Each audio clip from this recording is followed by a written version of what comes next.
জানিয়ে দিব এই মুহূর্তে পাওয়া সর্বশেষ বাংলা সংবাদ। শুরুতেই শিরোনাম। নিরাপদ ও মানবিক দেশ গড়তে যুদ্ধ চলবে, জামায়াত আমিরের ঘোষণা। জানাবো আওয়ামী লীগ শুধু বিচারের মুখোমুখি হতে পারবে, নির্বাচনে না, নাগরিক কমিটির মন্তব্য। এদিকে গণতন্ত্র উত্তরণের জন্য প্রাথমিক সিঁড়ি নির্বাচন, শামসুজ্জামান দুদু। জানাবো বিএনপি নেতা সালাউদ্দিন বহিষ্কারের দাবিতে মহিলা দলের ঝাড়ু মিছিল। সর্বশেষ জানিয়ে দিব জামিনে মুক্তি পেয়ে বেপরোয়া শীর্ষ সন্ত্রাসীরা। শুনছিলেন সংবাদ শিরোনাম, এবারে বিস্তারিত। নিরাপদ ও মানবিক দেশ গড়তে যুদ্ধ চলবে, জামায়াত আমিরের মন্তব্য। যুদ্ধ শেষ হয়নি বলে মন্তব্য করেছেন বাংলাদেশ জামায়াতে ইসলামের কেন্দ্রীয় আমির ডাক্তার শফিকুর রহমান। তিনি বলেন, একটি নিরাপদ মানবিক বাংলাদেশ গড়ার লক্ষ্যে যুদ্ধ অব্যাহত থাকবে। পাশাপাশি এই বার্তা প্রতিটি ঘরে পৌঁছে দেওয়ার জন্য নেতাকর্মীদের আহ্বান জানিয়েছেন তিনি। বরিশালে নগরীর হেমায়েত উদ্দিন ঈদগাহ ময়দানে জেলা এবং মহানগর জামায়াত ইসলামের কর্মী সম্মেলনে প্রধান অতিথির বক্তব্যে তিনি এই আহ্বান জানান। এ সময় শফিকুর রহমান বলেন, আমাদের কাছে অনেকে জিজ্ঞাসা করেন সুষ্ঠু নির্বাচন হবে কিনা এবং আওয়ামী লীগ নির্বাচনে অংশ নিতে পারবে কিনা। আমাদের কথা স্পষ্ট, আগে তারা গণহত্যার বিচার মুখোমুখি হয়ে আদালতে প্রমাণ করুক, তারপরে নির্বাচন করুক। তিনি বলেন, রাজনৈতিক অর্থ যদি গণহত্যা হয় তার বিচার করবে দেশের জনগণ। এদেশে আর কোনো চাঁদাবাজি ফ্যাসিবাদ ফিরতে পারবে না। মহানগর জামায়াতের আমির অধ্যক্ষ জহির উদ্দিন মোহাম্মদ বাবরের সভাপতিত্বে কেন্দ্রীয় অনেক নেতাই বক্তব্য রাখেন। কর্মী সম্মেলনে যোগ দেওয়ার আগে জামায়াত আমির দুপুরে সদর উপজেলা চরমনাই দরবার পরিদর্শন করেন এবং ইসলামী আন্দোলন বাংলাদেশের নায়েবে আমির এবং চরমনাই পীরের সঙ্গে মত বিনিময় করেন। আওয়ামী লীগ শুধু বিচারের মুখোমুখি হতে পারবে, নির্বাচনে না, নাগরিক কমিটির মন্তব্য। জাতীয় নাগরিক কমিটির নেতারা বলেছেন, আগামী নির্বাচন হবে গণপরিষদ নির্বাচন, যার মধ্য দিয়ে মানুষকে সুন্দর একটি সংবিধান উপহার দেওয়া হবে।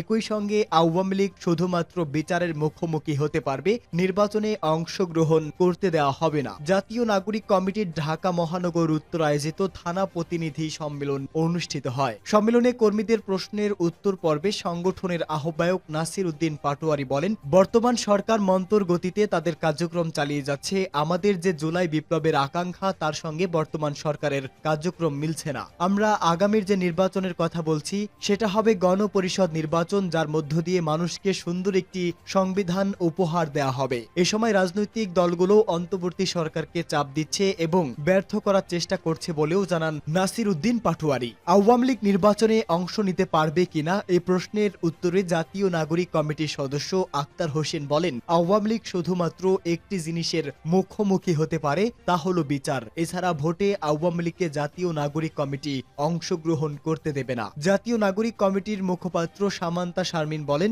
নির্বাচনী প্রতিক্রিয়ায় নির্বাচন কমিশন, পুলিশ ও আইন শৃঙ্খলা বাহিনীকে সংস্কার করতে হবে। আমরা যে গণপরিষদ নির্বাচনের কথা বলছি তার আগে সব সংস্কার দৃশ্যমান হতে হবে।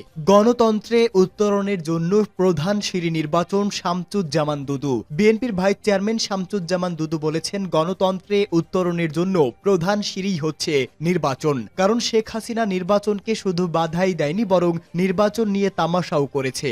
এখন আমরা সরাসরি সেই নির্বাচনের বিরোধিতা করছি, এটা দুঃখজনক। এই জায়গা থেকে আমাদেরকে সরতে হবে, কারণ নির্বাচন গণতন্ত্র উত্তরণের জন্য প্রধান সিঁড়ি শুধু নয়, বরং দেশে গণতন্ত্র স্বাধীনতা প্রতিষ্ঠা করতে নির্বাচন ছাড়া বিকল্প কোনো পথ নেই। জাতীয় প্রেস ক্লাবের জহুর হোসেন চৌধুরী হলে বাংলাদেশ জাতীয়তাবাদী গণতান্ত্রিক পরিষদের নবম প্রতিষ্ঠা বার্ষিকী উপলক্ষে জাতীয়তাবাদী গণতান্ত্রিক পরিষদ আয়োজিত আলোচনা সভায় তিনি এসব কথা বলেন। দুদু বলেন, এই সরকার কোনো রাজনৈতিক দলের সরকার না, তাদের সব রাজনৈতিক দলের সমর্থনের সরকার। সব রাজনৈতিক দলের সেন্টিমেন্ট তাদেরকে বুঝতে হবে, আর সেন্টিমেন্ট বুঝতে হলে গণতন্ত্রের পথে যাত্রা করতে হবে। তিনি বলেন, গণতন্ত্রের পথে যাত্রা করতে হলে নির্বাচনের কোনো বিকল্প নেই। মানুষের যে প্রত্যাশাগুলোর জন্য পরিবর্তন হয়েছে, যেমন জিনিসপত্র দাম কমবে, আইন শৃঙ্খলা পরিস্থিতি ভালো হবে, মানুষ স্বস্তির সঙ্গে বসবাস করতে পারবে, একটি সুষ্ঠু নির্বাচনের মধ্য দিয়ে জনগণ তার পছন্দের প্রার্থীকে বিজয়ী করতে পারবে।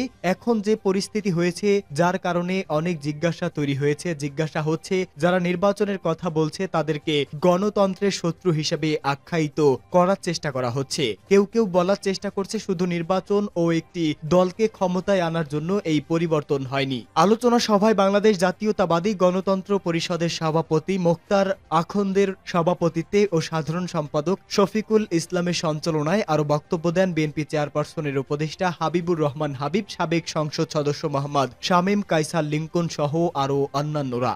বিএনপি নেতা সালাউদ্দিনকে বহিষ্কারের দাবিতে মহিলা দলের ঝাড়ু মিছিল। ঢাকা ৪ আসনের সাবেক সংসদ সদস্য ও বিএনপির বাণিজ্য বিষয়ক সম্পাদক সালাউদ্দিন আহমেদকে বিএনপি থেকে বহিষ্কারের দাবিতে রাজধানীর ডেমরায় বিক্ষোভ ও ঝাড়ু মিছিল করেছে জাতীয়তাবাদী মহিলা দলের নেতাকর্মীরা।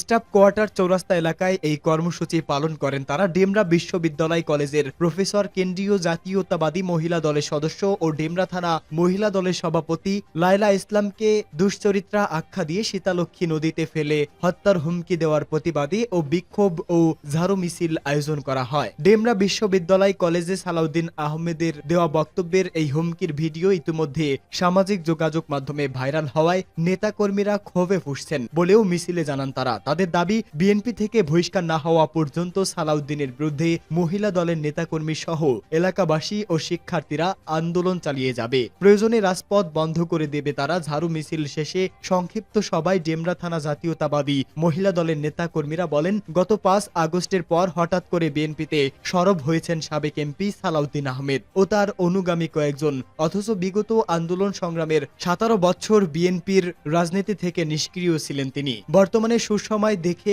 আবারও বিএনপি নেতাকর্মীদের কাঁধে চড়ে একবার ঢাকা ৪ আসন আর একবার ঢাকা ৫ আসনে এমপি হওয়ার স্বপ্ন দেখছেন তিনি। তবে তার এমপি হওয়ার স্বপ্নই রয়ে যাবে। তারা বলেন, পূর্বে ফ্যাসিস্ট শেখ হাসিনার গুন্ডা পান্ডারা আমাদের দলের নেতাকর্মীদের গুম খুনের হুমকি দিত, আর এখন হুমকি দেয় সালাউদ্দিন। দ্রুত সালাউদ্দিন আহমেদকে দল থেকে বহিষ্কার না করলে তিনি নেতাকর্মীদের মাঝে বিভ্রান্ত সৃষ্টি করবেন। জামিনে মুক্তি পেয়ে বেপরোয়া শীর্ষ সন্ত্রাসীরা। ঢাকায় জামিনে মুক্তি পেয়ে বেপরোয়া হয়ে উঠেছেন শীর্ষ সন্ত্রাসীরা। রাজনৈতিক পৃষ্ঠপোষকতার কারণে সন্ত্রাসীরা ভয়ঙ্কর হয়ে উঠেছেন, এমন কথা বলেছেন সমাজ ও অপরাধ বিশ্লেষক ডক্টর তৌহিদুল হক। রাজধানীতে বিভিন্ন ধরনের ব্যবসা, মার্কেটের নিয়ন্ত্রণ কিংবা নির্মাণাধীন ভবনে চাঁদাবাজি করছেন শীর্ষ সন্ত্রাসীরা। চাঁদা না দিলে গুলি ও বোমা মেরে আতঙ্ক তৈরি করছেন, দিয়েছেন প্রাণনাশের হুমকিও। গত ৩ মাসে 10টি ঘটনায় নাম এসেছে ইমন, সুব্রত, হেলাল, সুইডেন, আসলাম সহ কয়েকজনের। সম্প্রতি সময় সাংবাদিকদের বিশ্লেষণে উঠে এসেছে এমন সব তথ্য।